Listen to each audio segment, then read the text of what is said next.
చేసింది. చాలాసార్లు ప్రార్థన చేశావు, అయినా జవాబు రాలేదు. విసిగిపోయావు కాదు, జవాబు రావటం లేదని చెప్పి నువ్వు విసిగిపోయావు కాదు. తర్వాత ఏముందో చూద్దాం రండి. అతడు కేకలు వేయ మొదలు పెట్టెను. ఊరుకా అని అనేకులు వానిని గద్దించిరి.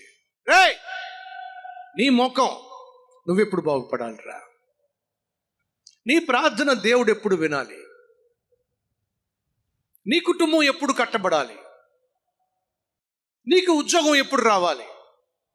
నీకెప్పుడు పెళ్లి కావాలి? నీకెప్పుడు పిల్లలు పుట్టాలి? నువ్వెప్పుడు మందిరం కట్టాలి? ఉరుకా,